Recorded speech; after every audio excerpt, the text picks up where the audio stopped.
Warren Buffett and Charlie Munger. 100 years of financial wisdom in just 4 hours. I want to start by saying something that will probably mess with your head right now.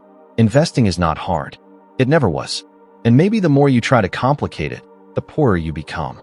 I have seen people with extremely high intelligence lose everything. And I have also seen ordinary people with no degree in finance build enormous fortunes. So the question is not, are you smart enough? The real question is, can you act when everyone else is frozen by fear?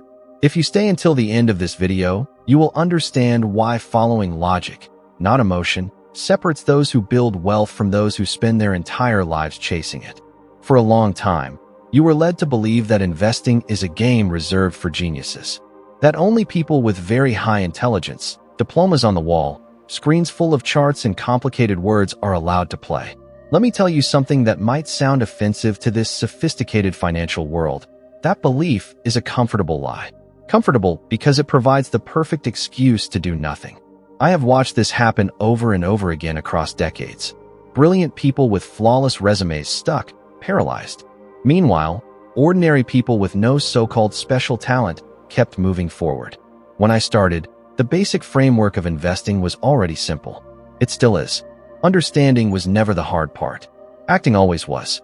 In moments of crisis, assets do not become cheap because no one noticed them. They become cheap because no one can bring themselves to press the button. And as painful as it may be to hear, most people do not lose money because they lack knowledge. They lose it because of fear.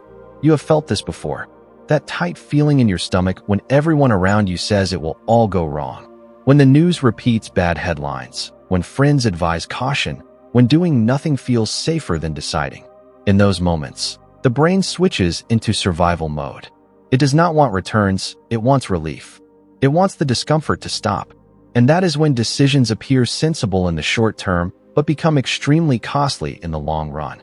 I clearly remember periods when prices were absurdly low. There was no mystery. The figures were right there in plain sight. Companies were still operating, selling, generating cash. But people were terrified. They could not separate price from value. They confused collective emotion with reality. That is not a lack of intelligence. It is a lack of emotional control. There is something deeply human about this.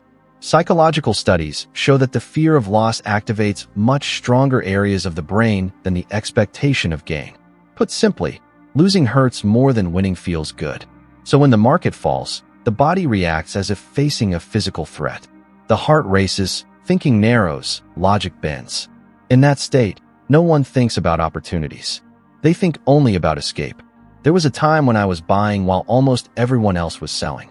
Not because I was naturally brave, but because I had trained one specific habit, following facts even when they conflicted with feelings. I was uncomfortable, of course. The idea of being publicly wrong bothers anyone. But I kept asking myself the same question. What exactly has changed in the business? Not in people's mood, not in the headlines, but in the business itself. Many times, the answer was nothing that truly mattered. And that is the point almost no one wants to face. Investing requires less intelligence than honesty with yourself. Honesty to admit that you feel afraid. Honesty to recognize that you are seeking approval from the crowd. Honesty to see that, many times, you would rather be wrong with everyone else than right alone. That is deeply human. And it is also deeply expensive. Think about it. How many times have you avoided doing something that made sense because you were afraid of looking naive? How many times did you wait for one more sign, one more confirmation, until the opportunity simply disappeared? Statistically, this happens to most people. They do not fail because they do too much. They fail because they do nothing. I learned early that the market tests your stomach more than your brain. It provokes you, humiliates you, makes you doubt yourself. And if you do not develop the ability to follow logic when emotion is screaming, you will always outsource your decisions. You will follow opinions, forecasts, consensus. You will spend your life reacting instead of acting. Let me suggest something simple, yet uncomfortable. The next time you feel fear around a financial decision, do not try to eliminate it. Observe it. Ask yourself with brutal honesty, does this fear come from a new fact or from the noise around me?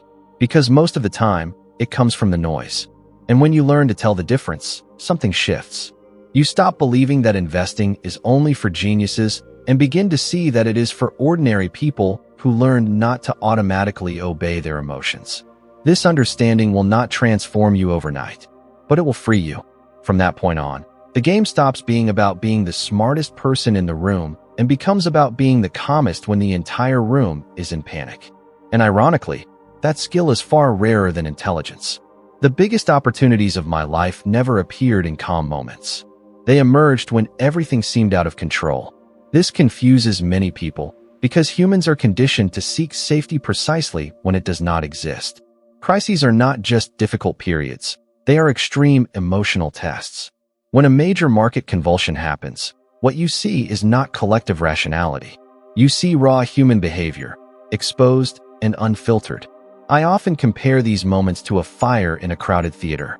Even if there is a clear exit, people do not stop to think. They push, run, scream. Not because they are foolish, but because fear hijacks reasoning. The market behaves the same way. When prices collapse, it is not because everyone conducted a deep new analysis and concluded that everything lost value. It is because people want out. Immediately. At any price. You have felt this too. That strange urgency to do something, even without knowing exactly what. That sense that staying still is dangerous, even when the facts have not changed. Most people confuse movement with intelligence. But in crises, acting on impulse is often the fastest way to turn a temporary drop into a permanent loss. I have seen this happen countless times. In 2002, for example, there were assets trading at prices that made no sense when viewed calmly. Solid companies with strong balance sheets and dominant positions in their industries were being sold as if they were about to vanish. The information was available to anyone. Internet access, reports, public data. There was no secret. There was fear, and fear spreads quickly. There is something important here that few people notice. Extraordinary opportunities almost always require you to do something that looks socially wrong at the time. Buying when everyone else is selling is not just a financial decision. It is a psychological one. It means accepting discomfort, being questioned, doubting yourself, and continuing anyway. This goes against the human need to belong. Our brains prefer to be wrong together rather than right alone. Neuroscience research shows that social exclusion activates the same brain regions associated with physical pain. In practical terms, this means that going against the crowd genuinely hurts. It is not a figure of speech. It is biology. So when the market panics, it is not only money at stake.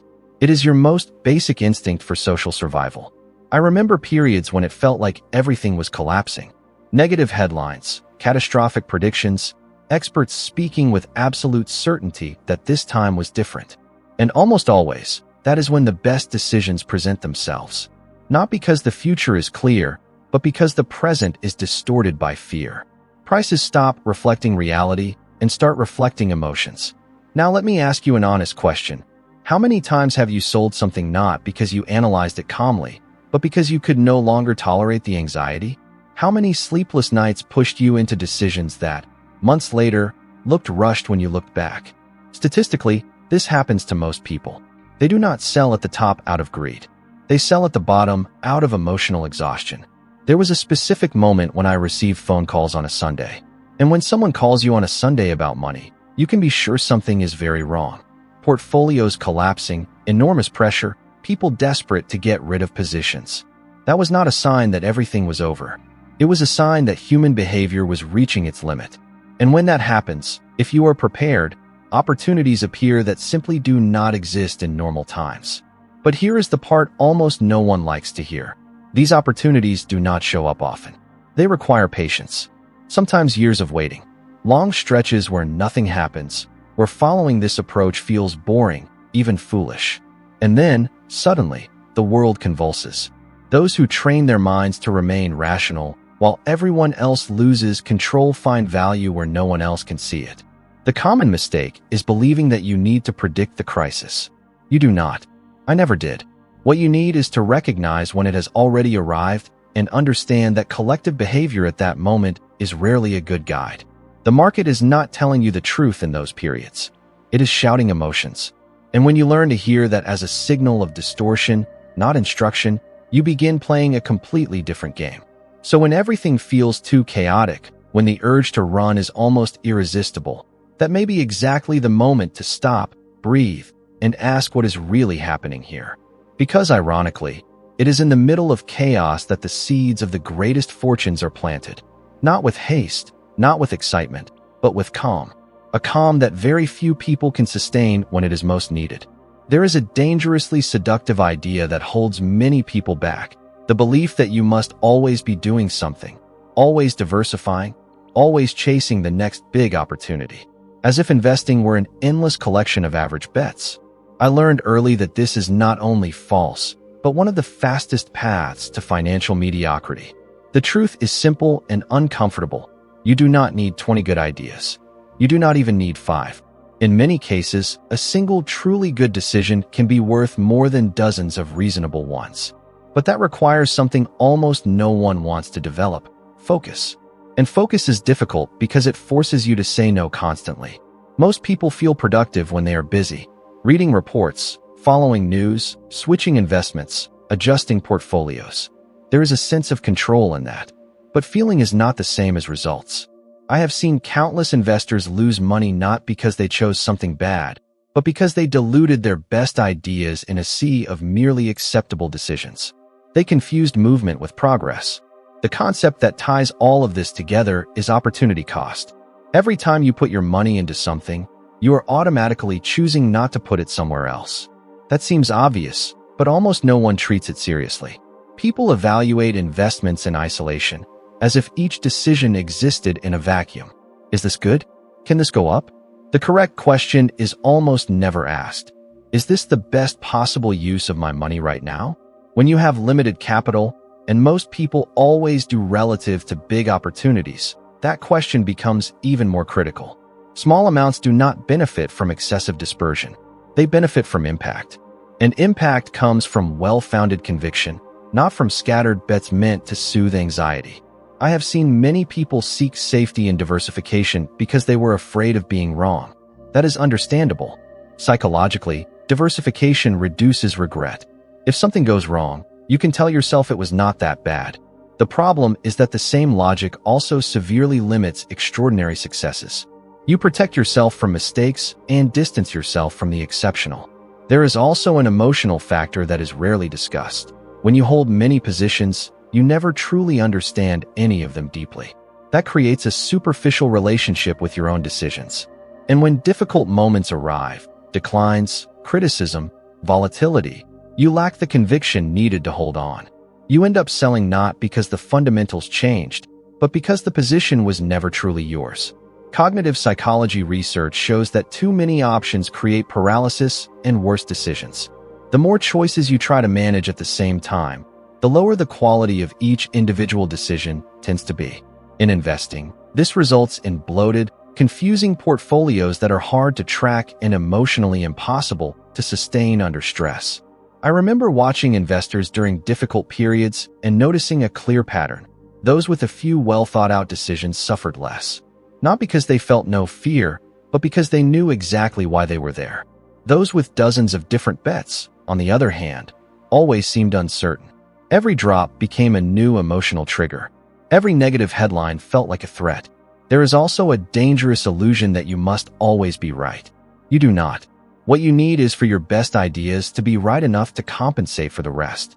Investing is not about being right often. It is about being right when it truly matters. And those moments are rare. Let me ask you a question that few people like to answer honestly.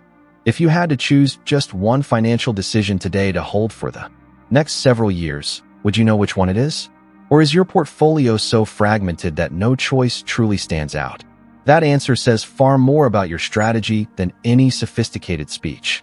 When you understand that you do not need many good ideas, something changes inside you. Anxiety fades. The constant need for action disappears. You start measuring everything against your best alternative, not against the fear of missing out. And that puts you in a completely different psychological position from most people. Because in the end, investing well is not about being everywhere. It is about being where it truly matters. And calmly accepting that saying no to almost everything is part of the path to getting it right when the right opportunity finally appears. For a long time, people behaved as if the market were some kind of strict teacher, always ready to give lessons, warnings, and directions. I never saw it that way. The market does not teach. It serves. And that difference changes everything. Because the moment you believe the market is trying to tell you what to do, you hand over control of your decisions. The market does only one thing. It offers prices. It has no opinion, no intention, no intelligence. We are the ones who assign meaning to those prices. The problem is that most people treat price movements as personal messages. When prices rise, they feel smart. When prices fall, they feel incompetent. And in that process, they completely lose the ability to think independently. I have never made important decisions based on what most people thought. In fact, I have always distrusted it. Public opinion does not build wealth. If it did, Wall Street would be the easiest place in the world to get rich. But it is not. Because following consensus usually means paying too much or selling too cheap. Consensus almost always arrives late. There is a very common mental trap, confusing price movement with a change in reality. A business does not become better because its price went up, nor worse because it went down. But try explaining that to someone watching their net worth fluctuate every day.